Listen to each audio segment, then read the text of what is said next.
যতন ফুঙ্কাহাম সারিকাহাম শুভ সকাল। ইলেকশনের পর আমার বিভিন্ন শারীরিক অবস্থার কারণে আমি চিকিৎসার জন্য একটু বহিরাজ্য অথবা মেঘালয়তে আছি এবং আমার ফ্যামিলির ম্যাটার নিয়েও বিভিন্ন সমস্যার কারণে আমি আসতে বাধ্য হয়েছে। আজকে একটা গুরুত্বপূর্ণ বিষয়ের কারণে আমি ফেসবুক লাইভে আসতে বাধ্য হয়েছি। কারণ আমরা জানি ত্রিপুরা রাজ্যের বা সারা ভারতবর্ষের একটা অ্যাসেম্বলিতে যখন আমরা প্রতিদ্বন্দ্বিতা করি একটা অ্যাসেম্বলির এমএলএ হয় এবং এমএলএ হওয়ার পর রাজ্যের সংখ্যাগরিষ্ঠতা অনুপাতে ত্রিপুরা রাজ্যের উচ্চ আসনে অথবা রাজ্যের সিএম বা মুখ্যমন্ত্রী পদে আমরা আসীন হই। কিন্তু আমরা দেখলাম যে বর্তমান ত্রিপুরা রাজ্যের যে পরিস্থিতি, এই রাজ্যের যে কোনো আইন শৃঙ্খলা নাই, এই রাজ্যের কোনো একটা সাংবিধানিক কোনো একটা আমাদের অধিকারকে যে খর্ব করা হয়েছে সেটা জ্বলন্ত প্রমাণ। কেননা আমি শুনেছি, আমি এখনও চিকিৎসার দিন বা চিকিৎসারত চলছে, আমার পিজি বা 2 পিজিকে আমি কোনো কেউর বিরোধিতা করতে চাইনি। কারণ এই রাজ্যের মুখ্যমন্ত্রী মহোদয়, রাজ্যের মুখ্যমন্ত্রী ডক্টর মানিক সাহা প্রফেসর, আমরা মনে করতাম যে এই রাজ্যের মুখ্যমন্ত্রী স্যার উনি ভালো উচ্চশিক্ষিত, আমরা একজন রাজ্যের মুখ্যমন্ত্রী হিসাবে পেয়েছেন। কিন্তু দেখলাম অত যে নিরুমাইন, অত যে একটা লো মাইন্ড, আমি সেটা ভাবতে পারিনি। কারণ আমি দেখলাম সারা ত্রিপুরা রাজ্যের যারা আনইলেক্টেড এবং কোনো ইলেকশনের নেই, যাই হোক এটা আপনার রাজ্য সরকার এবং প্রশাসনিক ব্যাপার বা স্বরাষ্ট্র দপ্তরের মন্ত্রী আপনার হাতে আছে, কোনো অসুবিধা নাই। যারা পিজি পেয়েছেন তাদের বিরোধিতা আমি করিনি। আপনারা যদি ইচ্ছা করলে লেফটিন গড়েও আপনারা লেফটিন যাওয়ার জন্য আপনারা নেতার বাড়িতে বা লেফটিন গড়েও আপনারা বডিগার্ড বা সিকিউরিটি দিতে পারেন, সেটা আমার কোনো আপত্তি নেই। কিন্তু আজকে আমি ইলেকশন শেষ পরে বা হয়তো বা আমি হার হয়েছে, আপনারা ভারতীয় জনতা পার্টি সেখানে জিত হাসিল হয়েছে অল্প বুথে, নো প্রবলেম। আপনারা আপনাদের এমডিসি বা এমডি স্যারের পিজি বৃদ্ধি করে দিয়েছে, 2 জন থেকে 3 জন করে দিয়েছে, আরও লাগলে 5 জন দেন, আমার কোনো অসুবিধা নেই। কিন্তু কমসে কম আপনার মানবিক থাকার দরকার আসলো যে এই পরিস্থিতির মধ্যে কমসে কম শপথ গ্রহণ পর্যন্ত হলে আমার পিজি সেখানে আমার সঙ্গে থাকার দরকার আসলো। কারণ বিভিন্ন বিষয় আছে, আমাদের প্রেস্টিজের ব্যাপারও আছে, যে আপনি যেভাবে তড়িঘড়িভাবে আজকে রাত্রের মধ্যে রাজ্যের সিএমের অর্ডার, দলাই এসপি থেকে যে অর্ডার দেওয়া হয়েছে আমার 2 পিজিকে ক্লোজ করার জন্য, তাই আপনার পরিতোষ দেববর্মা কোন ক্যাটাগরিতে আছে সেটা আপনি জানেন। আপনার সারা ত্রিপুরা রাজ্যে, আমি নাম বলবো না, বিভিন্ন যারা এমডিসিরা বা পরাজিত হয়েছেন এমডিসিরা আপনি পিজি আবার বৃদ্ধি করে দিতে পারে। তাইলে আমাদের ত্রিপুরা মুথার ক্ষেত্রে বা আমার ক্ষেত্রে আপনি এই যে আচরণটা, সেটা রাজ্যের মুখ্যমন্ত্রী হিসাবে আপনার সেটা শোভা হয় না। কারণ আমি বিভিন্ন জনপ্রতিনিধিরা দেখছেন, যারা এই ইয়ারা দীর্ঘদিন আমার পরিবারের বা আমার আত্মীয়তার থেকে, যেমন শ্যামাচরণ ত্রিপুরা, যদুমোহন ত্রিপুরা, আরও অন্যান্য যারা নেতৃত্বরা যারা আছেন, আমি দেখছেন আপনাদের বিজেপি দলে তো আছে পদ্মলোচন ত্রিপুরা আজকে হার হয়েছে, আপনার বিমল কান্তি চাকমা আজকে হার হয়েছে, ভূমিকানন্দ রিয়াং আজকে হার হয়েছে। সারা ত্রিপুরা রাজ্যের যে আপনারা 9টা আসলো, এই 9টা জায়গাতে এখন 4টা নেমে এসেছে। আরও বাকি যে ক্যান্ডিডেটগুলি যারা হারছেন তাদেরও যদি আপনার যদি রুল শৃঙ্খলা যদি যদি আপনি যদি থাকেন, তাইলে এইটাও আপনি পদক্ষেপ নেওয়ার দরকার আসলো। কিন্তু বিশেষ করে অত এতনা গির গিয়া, এতনা ল মাইন্ড, যে শুধু ব্যক্তিগতভাবে হংস ত্রিপুরার পিজিকে বাছাই করিয়া যে আজকে রাতের মধ্যে আধা ঘন্টার মধ্যে যে ক্লোজ করতে হইব, সেটা কিন্তু এই রাজ্যের মানুষ সেটা আপনাকে মেনে নিতে পারবো না। আমার ঠিক আছে, আপনার ক্ষমতা আছে, নো প্রবলেম, কিন্তু কমসে কম একটা সময় সংকীর্ণ বা সময়ের বিষয় আপনি চিন্তাধারা করে কমসে কম 27 তারিখ অবধি তো আপনার থাকার দরকার আসলো আমার পিজি। কিন্তু যাই হোক, আমি জানি তা আপনি আমাকে ভয় পায়। আপনি রাজ্যের মুখ্যমন্ত্রী হয়েও আমার বিধানসভাতে যে কাউকে একটা কি করার জন্য কোন নেতাকে কি করার দরকার আছে বারংবার দুবার তিনবার প্রোগ্রাম করে আপনার রাজ্য সভাপতি থেকে শুরু করে আপনার বিজেপির যত মাফিয়াকে সামনো বাজারে যেভাবে সেটিং করা হয়েছে, অফিসারকে লাগিয়ে যেভাবে একটা চক্রান্ত করা হয়েছে, সেটা হংস ত্রিপুরা ভালো করে জানি। তে যাই হোক, রাজনৈতিক হার জিত থাকতে পারে। আমরা গণতান্ত্রিক পদ্ধতিতে যে ইলেকশন করেছেন, আপনারা যেই জেসাই করুক বা প্রশাসনিকভাবে হোক, টাকার বিনিময়ে হোক, কোটি টাকার বিনিময়ে হোক, আপনারা জিত হাজক হয়, আমরা গণতন্ত্রের সংবিধানকে, মানুষের রায়কে আমি মেনে নিলাম এবং মাথা পেতে নিলাম। কিন্তু তাই বললিয়া আপনি মনে করছেন যে আমার পিজিকে ক্লোজ করলে হংস ত্রিপুরা রাজনীতি করতে পারতো না। এই কথা জীবনে আপনি বাবার এবং বাবাও ঠিক না এবং বাবাও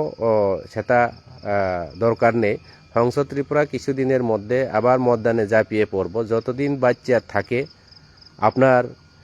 বিরুদ্ধে না, আমি আপনার পার্টির বা বিরুদ্ধে না, আপনার বিরুদ্ধে আমি লড়াই করব। যে আপনি বিজেপির প্রথম মুখ্যমন্ত্রী হওয়ার পর থেকে সামনে বিধানসভার থেকে যেভাবে আমাদের বিধায়ক সাহেবের সঙ্গে মিলে যে আপনার কাছে বারংবার বিচার দেওয়া হয়েছে যে বিভিন্ন নিকুইজিশনের টাকা বিভিন্ন যে করার পরে পার্টির ফান্ড বলে নেওয়া, এই বিষয়গুলিও আমি পরিষ্কারভাবে আমি আলোচনা করব। আরও কিছুদিনের মধ্যে আমি ফেসবুকের লাইভে আসবো। এখন বিভিন্ন অসুবিধার কারণে সেটাকে আমি এখন বলার আমার সময় নেই, যার কারণে যারা তিনি নাই তনাইরাও না আংসা নাই যে অত যে একজন বিধায়ক, একটা বিধানসভা বিধায়ক একজন রাজ্যনি মুখ্যমন্ত্রী বিনি কোনো জাত বা ধর্ম বর্ণ পাতিনি বিজেপিনি এমএলএ বা অমানো, কিন্তু রাজ্যনি মুখ্যমন্ত্রী যত জাতি যত সম্প্রদায় সমস্ত ধর্মের বর্ণের এই রাজ্যের মুখ্যমন্ত্রী। কিন্তু এই রাজ্যের মুখ্যমন্ত্রী আমার মতো একজন সাধারণ এমডিসি এবং একজন ত্রিপুরামুথার একজন ওয়ারিয়ার্সকে নিশানা করে যে ব্যক্তিগতভাবে নিশানা করাটা, সেটা আমি মনে করি মুখ্যমন্ত্রী হিসাবে সেটা শোভা হয় না। যার কারণে আমার কোনো চিন্তা নেই। আমি যারা আপনি পিজি দিয়েছেন, যারা আমার পরিতোষ বাবুকে আপনি পিজি দেন, আরও লাগলে আরও পাঁচজন দেন, কোনো অসুবিধা নাই। আপনার যারা হার হয়েছেন সুকেশ বাবুকে আপনি লাগলে টিএসআর সিকিউরিটি হাউস গার্ড দেন, আপনার প্রশাসন আছে, আপনি আরক্ষা দপ্তরের স্বরাষ্ট্র দপ্তরের মন্ত্রী, আমার কোনো অসুবিধা নেই। আরও পিজি বাড়ান, যারা হারছে আপনার এমডি সিরারে যারা আছেন তাদেরকে আপনি করেন, আমার কোনো প্রবলেম নাই। এটা আপনার দপ্তর, আপনার ডিপার্টমেন্ট, আমার কোনো অসুবিধা নেই। কিন্তু আপনি একজন সাধারণ একজন পিজিকে পর্যন্ত উদ্দেশ্য করিয়া আমি দেখছি আমার রাজনৈতিক জীবনের মধ্যে যে শান্তিরঞ্জন রিয়াং, দ্রাকুমার রিয়াংয়ের পিজিরা আজকে রাজনীতি করছে, যে সঞ্জিত রিয়াং আপনার দলেই আছে, আমার খুব পরিচয় এবং আমার খুব বন্ধু, বড় ভাই হিসাবে আমি তাকে অনেক সম্মান করি। তাই আমার বাড়িতে আমার পিজি, আমার কর্মীরার সঙ্গে, এখানে পাবলিকের সঙ্গে নেতা বা পাবলিক রিপ্রেজেন্টেটিভ পিজি মানে যারা তাদের সাঙ্গবাঙ্গরার সঙ্গে তারা মিলে হয়তো বা কোনো কারণে মিস্টেক হয়েছেন যে আমার পিজির উনি টয়লেট যাওয়ার জন্য যে একটা তার আর্মসকে তার ত্রাঙ্গের ভিতরে রেখে কিছু পোলাপান সেটাকে নিয়ে ফটো তোলা হয়েছে। এরকম পিজি তো পিজির হাতিয়ারকে আপনারা নেতারা নিয়ে গাড়িতে ধরা খাচ্ছেন, তার জন্য আপনি কি অ্যাকশন নেওয়া হয়েছে? আর আমার পিজিকে আজকে সাসপেনশন করা হয়েছে উদ্দেশ্য প্রণোদিতভাবে। তো যাই হোক, এটা রাজ্যের মানুষ বুঝবে। আপনার যে আইন শৃঙ্খলা, আপনার যে ল কোন ধরনের, এটা আমি জানি না। তবে এইভাবে একটা রাজ্যের মুখ্যমন্ত্রী হিসাবে একটা জাতকে, একটা সম্প্রদায়কে, একজন ব্যক্তিকে, একটা বিরোধী দলের একজন এমডিসিকে সেভাবে নিশানা করা, সেটা কিন্তু আমি বারংবার বলছি, সেটা মুখ্যমন্ত্রী হিসাবে এবং রাজ্যের মুখ্যমন্ত্রী হিসাবে সেটা শোভা হয় না। তো যার কারণে আমার কোনো প্রবলেম নাই। আমি কিছুদিনের মধ্যে আমি আমার পার্টিকে, আমাদের অথরিটি যারা আছে ওনাদের সঙ্গে আমি ডিসকাস করব। আমি ডিআইজিকে চিঠি লিখবো এবং এসপি সাহেবকে চিঠি লিখবো, কমসে কম সেটা অমানবিক, সেটা উদ্দেশ্য প্রণোদিতভাবে। এবং আরক্ষা দপ্তর যেমন আমার দলাই এসপি মহোদয়, উনি তো কমসে কম জানার দরকার আছে আমাদের দলাই ডিস্ট্রিক্টের যে পরিস্থিতি। আমি জানি কেন আমাকে এইভাবে করা হয়েছে। আমি জানি আমার সামান্য বিধানসভার কেন্দ্রে বহিরাজ্য থেকে আমাদের রাজ্যের মুখ্যমন্ত্রীর নেতৃত্বে থেকে অবৈধ অনুপ্রবেশকারী প্রচুর আছে, বিভিন্ন আর্মস নিয়ে, বিভিন্ন নিয়ে। এখানে নিশ্চয়ই কোনো একটা উদ্দেশ্য আছে। যারা ফেসবুকে লাইভ যারা আছে, আমার যারা ত্রিপুরা মুথা ওয়ারিয়ার্সরা, আপনারা সতর্ক থাকুন। আমি কিছুদিনের মধ্যে ত্রিপুরাতে আছি এবং আসার পরে আমাদের সাংগঠনিক কাজ এবং এটার উদ্দেশ্য হচ্ছে, ওনারা বুঝতে পেরেছে যে হংস ত্রিপুরার যদি পিজি নিয়ে আবার ফিল্ডে যদি নামে, ওনাকে বাড়িতে বসিয়ে দেওয়া হবে। যে আমরা ভিলেজ কমিটি নির্বাচন আছে 28 তারিখের মধ্যে ড্রাফট অ্যাপ্লিকেশন চলছে, ড্রাফট অ্যাপ্লিকেশনের মধ্যে ভুয়া ডাবলিং বাংলাদেশি ভোটার সেগুলি যাতে আমরা প্রমাণ করতে না পারে, হংস ত্রিপুরাকে আগে আমরা ব্যবস্থা করতে হবে, সেই উদ্দেশ্য নিয়ে উনি কাজ করছেন। রাজ্যের মুখ্যমন্ত্রী সাধারণ গ্রাস লেভেলে আমাদের সঙ্গে লড়াইয়ের ময়দানে আছে। তো এটাই জ্বলন্ত প্রমাণ। হংস ত্রিপুরা মনে হয় আমার রাজ্যের মুখ্যমন্ত্রীর ইকুইভ্যালেন্টে আমি কাজ করতে পেরেছে, সেটাই ধন্যবাদ। আমি ধন্যবাদ জানাচ্ছি আমার রাজ্যের মুখ্যমন্ত্রী স্যারকে। আপনি পারলে আরও আপনাদের যারা মেরি দেববর্মা থেকে শুরু করে, মেরি কোন পোস্টের মধ্যে আছে আমি জানি না, এটা আপনি বুঝবেন। সদাগর কলই তো হারছে, সদাগর কলই কোন পোস্টে আপনি রাখছেন। আমার যারা পরিতোষ বাবু কোন পোস্টে আছে সেটা আপনি বুঝবেন। আপনি লাগলে আপনার যারা লেফটিন গড়ের যারা ইয়া আছে ওইখানেও আপনি পিজি দেন, হাউস গার্ড দেন, আমার কোনো আপত্তি নাই। এটা আপনার ব্যাপার, আপনার মেটার, আপনার ক্ষমতার ইয়াতে চলছে। তে আমার একটাই প্রশ্ন হচ্ছে, কমসে কম টাইম দেওয়া দরকার। এই পরিস্থিতির মধ্যে আপনি আমাকে কমসে কম শপথ গ্রহণ অনুষ্ঠানের বা 27 তারিখ বা 28 তারিখ অবধি তো আমাকে সুযোগ দেওয়ার দরকার। তে আইন তো সবার ক্ষেত্রে সমান। ল তো আপনার আলাদা ল আছে কিনা আমি জানি না, কিন্তু আমি জানি ভারতবর্ষের সংবিধান, মানুষের যে অধিকার, মানুষের সবার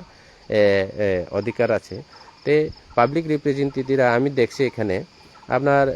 ধনঞ্জয় ত্রিপুরা আজকে এমডিসি হয়েছে, আজকে এমএলএ হওয়ার 5 বছর শেষের পরে আজকে এমডিসি, তাদের পিজি আজকে ক্লোজ করা হয়নি। আজকে বিভিন্ন জায়গাতে, আমি সেটা বলবো না, নাম ধরলে আমি ওনাদের ব্যক্তিগতভাবে কোনো কেউকে আমি বলার ইচ্ছা নাই, এটা আপনাদের ব্যাপার। কিন্তু আমার ক্ষেত্রে আপনি অন্য চোখে দেখাটা একটা বিমাতৃসুলভ আচরণ, আপনি একজন রাজ্যের মুখ্যমন্ত্রী হিসাবে সেটা এই রাজ্যের মানুষ মেনে নিতে পারবো না। তো যাই হোক, সেটা আগামী দিনে আমরাও চিন্তাধারা করব। এবং আমাকে আপনি হারতে পারে, আপনারও সময় এসেছে, আপনার সময় এসে গেছে। এই রাজ্যের অনেক মুখ্যমন্ত্রী আমরা দেখছি, আপনি পার্টিতে না আসার পর, না আসার আগেও আমি এই বিজেপি পার্টিতে ছিলাম, কিন্তু রাজ্যের মুখ্যমন্ত্রী আমাদের যে এই রাজ্যের একটা রক্ত রাঙ্গানি চক্ষু কমিউনিস্টকে উৎখাত করে এই রাজ্যের মুখ্যমন্ত্রী আমাদের বিপ্লব কুমার দেব মহোদয়, ওনার নেতৃত্বে আমি কাজ করেছি। ওনার সঙ্গে আমি সারা ত্রিপুরা রাজ্যের মধ্যে কাঞ্চনপুর থেকে শুরু করে আমাদের গন্ডাছড়া থেকে শুরু করা সাবরুম, বিলুনিয়া, দলাই ডিস্ট্রিক্ট, আমরা আমাদের বিপ্লবদা যে মানুষের বাড়িতে, গরিবের বাড়িতে, ট্রাইবেল বাড়িতে আমরা বাট খাচ্ছি আমি দেখছি। তবে আপনার মতো মুখ্যমন্ত্রী এই প্রথম এই রাজ্যে আমি দেখলাম, এই রাজ্যে না সারা ভারতবর্ষের মধ্যে আমি দেখলাম যে একজন ব্যক্তি সাধারণ একজনের উপর নিশানা করে একজন এমএলএর যে আঙ্গুল হেলানি দিয়ে আপনি কাজ করার, মানে আপনি একজন এমএলএ এবং এমএলএর থেকেও আরও নিচু স্তরের আমি মনে করি, আমি ব্যক্তিগতভাবে মনে করি। সারা রাজ্যের মানুষ কি মনে করে সেটা আমি জানি না, কারণ আপনি ঠিক আছে উঠাতে পারেন, কিন্তু কমসে কম একটা অত দিনের মধ্যে শপথ গ্রহণ অনুষ্ঠানের পরে আপনার এটা ক্লোজ করতে হবে, এটা আমি মানতাম। কিন্তু এই যে আধা ঘন্টার মধ্যে, এখনই রাত্রের মধ্যে আমার পিজি আমাকে বলে যে আমিও যেহেতু আছে তার বাড়িতে অসুস্থ, কমলপুর যাচ্ছে, অনেকে অনেক ইয়াতে যাচ্ছে, সেটা আমি না, এক্ষুনি যান, হাতিয়ার জমা দেন, আপনি আসতে হবেন, এইভাবে হয় না। যাই হোক, এটা আমি আর কি বলবো, এই রাজ্যের মানুষ সেটা বিচার বিশ্লেষণ করবেন। রাজ্যের আইন শৃঙ্খলা নিয়ে রাজ্যের মানুষ ওনারা চিন্তাধারা করবেন। আমরা নিশ্চয়ই দেখছেন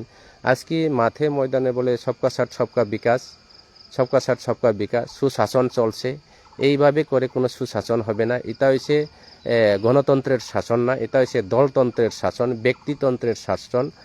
সংবিধানকে খর্ব করা হয়েছে, নিজের অধিকার প্রয়োগ করা হয়েছে, নিজের ক্ষমতা বাহুবলকে প্রয়োগ করেছেন, সেটাই প্রমাণ। তো আগামী দিনে এই রাজ্যের মানুষ বিচার বিশ্লেষণ করবে, সেটাই নিয়ে চিন্তাধারা করবে। অমন বয় যারা চিনি বড়ুরাও নাই তোনাইরাও নাই দি এই রাজ্যের মুখ্যমন্ত্রীর নেতৃত্বে অতীয় 25 বছর 35 বছর কমিউনিস্ট সরকার নিয়ে আমল আমার বাঙালি সংগঠন দङ এবং ত্রিপুরা রাজ্যকে কংগ্রেস টিউজে সরকার বসং নৌকা Congress tiuje सरकार ni नेतृत्वे Tripura tribal area autonomous district council chung मानखा विजय रांखलनि नेतृत्वे chung 3টা বিধানসভা সিট মানখা তিনি যেই মুখ্যমন্ত্রী ত্রিপুরা রাজ্যের বর্তমান মুখ্যমন্ত্রী বতাম সাকা রোমান স্ক্রিপ্ট 100 বছর বরিয়া রোমান স্ক্রিপ্ট অব বিদেশি নাগরিক তিনি এই রোমান স্ক্রিপ্ট যে বাবা বসাইকে এডিসিন সবাইনানি বাগৈ এডিসিন সবাইনানি বাগৈ সারা ত্রিপুরা রাজ্য বিভিন্ন নগর পঞ্চায়েত পুর পরিষদ নির্বাচন বিনে একটা চক্রান্ত লাইকা অবনি পরিণাম 2000 যে গত এডিসি নির্বাচন 12 তারিখ নির্বাচন চিনি সারা ত্রিপুরা রাজ্যের বড় জাতি জনজাতি ধর্ম বর্ণ নির্ভর সঠিক জবাব না রেখা একমাত্র সময়ের অপেক্ষা আগামী বিধানসভা নির্বাচন মানিক সরকার যদি এই রাজ্যের মুখ্যমন্ত্রী যদি থাকে আগামী বিধানসভা নির্বাচনে ভারতীয় জনতা পার্টি আগামী দিনে যোগ্য জবাব আর পাবলিক উনাকে জবাব দেবে সেটাই হচ্ছে আগামী দিনে এটা মাত্র ট্রেলার আগামী দিনে আরো বাকি আছে অবনি বাগে আং সানাই চিনি বুবাগ্রা মহারাজা প্রদ্যুৎ বিক্রম মানিক বনো একজন নেতা চিনি ত্রিপুরা রাজ্যনি পাহাড়ি বাঙালিনি বাগের নেতা তিনি চিনি পার্টি নি যে সুপ্রিমো মহারাজা প্রদ্যুৎ বিক্রম মানিক আং তিনি সানাই রাজানো যেভাবে ইনসেল খাইকাব চিনি মহারাজা প্রদ্যুৎ বিক্রম মানিক যেভাবে বাসন যেভাবে ইয়া খাইকা তিনি কখনো নিনি যারা মহারাজানি নিনি লগে যারা মন্ত্রী তংনায় নিনি লগে যারা নেতা তংনায়রাও আগামী দিনে সারা ত্রিপুরা রাজ্যের ওনাদের স্থান কোন বিধানসভাতে ওনাদেরকে প্রার্থী দিয়ে আপনি এমএলএ মন্ত্রী বানাবেন সেটা সময়ে দেখা হবে সময় আসলে ইলেকশন কিন্তু একবারের জন্য হয় না ইলেকশন কিন্তু বারে বারে ফিরে আছে আবার দেখা হবে আবার লড়াই হবে আপনি যতই বিমাতৃসুলভ আচরণ করুক না আপনি যতইভাবে ব্যক্তিগতভাবে টার্গেট করুক আমার কোনো আপত্তি নাই আমি অনেক কিছু কথা বলার বাকি আছে আমি এখন হসপিটালে পেশেন্ট নিয়ে একটু ব্যস্ত আছে যেহেতু কালকে আমার পিজিরা আমাকে ফোন করে যেভাবে একটা নরম সুরে যেভাবে একটা কান্দার নিয়ে আমাকে ফোন করেছে আমারও একটু হার্ট হয়েছে যে একটু ওনারা কি বলেছেন যে স্যার আপনার পরিবারে অসুস্থ বিভিন্ন অসুস্থের কারণেও আজকে আমাদেরকে যেভাবে করাতা আমরা সেটা মেনে নিতে পারি না যার জন্য আমিও দুঃখিত তো যাই হোক আবার দেখা হবে আবার আগামী দিনে আপনাদের সঙ্গে আমি এখান থেকে যাওয়ার পর আমার পিজিরা যেখানে থাকুক না কেন ওনাদের সঙ্গে কথা বলবো এবং কিছুদিনের মধ্যে হসপিটাল থেকে আসলে পরে আমি ভিলেজ কমিটি নির্বাচন নিয়ে বিভিন্ন জায়গাতে যে এমন গ্রামের মধ্যে আছে যারা আমার কর্মীরা যারা ফেসবুক লাইভে আছে আপনারা সেটাই নিয়ে কাজ করুন এমন গ্রামে আছে তাদের ভোট আছে অথচ কোন এলাকাতে আছে জানেন না নাম আছে ভোটার তালিকা আছে এলাকাতে নাই এবং ত্রিপুরা রাজ্যের মধ্যে নেই এরকম ভোটারও আছে এবং যে ব্যক্তির মধ্যে ছেলে সন্তান নাই তার 5টা ছেলে 7টা ছেলে এরকমও আছে সেটা বাছাই করুন আর প্রত্যেকটা ওয়ার্ড যে আমরা যে ড্রাফট পাবলিকেশন হবে সেই নিয়ে আপনারা তৈরি থাকুন কোন ওয়ার্ডের মধ্যে কিভাবে চলবে সেটাই নিয়েও আপনারা মাথায় রাখতে হবে তাই আরও কিছুদিনের মধ্যে আমি আছি আপনাদের সঙ্গে দেখা করব আলোচনা করব মত বিনিময় করব সমস্ত বিষয় নিয়ে যেটা বিষয় নিয়ে আমি ফেসবুক লাইভে আছে সেই বিষয় নিয়েও আমরা আলোচনা করব এবং এলাকাতে একটা অশান্তি সৃষ্টি করার জন্য এলাকাতে একটা পাহাড়ি বাঙালি করার জন্য এলাকাতে একটা ধর্মবর্ণ করার জন্য আমাদের রাজ্যের মুখ্যমন্ত্রী একটা আমাদের বিধায়ক সাহেবের সঙ্গে একটা মত বিনিময় চলছে সেটাকে রুখে দাঁড়াতে হবে তো আগামী দিনে আমাদের ওইসব এলাকার যারা আমজনতা আমাদের যারা পাবলিক যারা আছে যারা ভোটাররা আমি ধন্যবাদ জানাতে চাই ফেসবুক লাইভের মাধ্যমে যারা আমাকে 11,000-এর ঊর্ধ্বে যারা ভোট দিয়েছেন এবং যারা আমাকে ভোট দেয়নি ওনাদেরকে আমি ধন্যবাদ জানাতে চাই এই সাত সকালের মধ্যে আপনারা কোনো বইয়ের কোনো কারণ নাই যতই চক্রান্ত করুক না কেন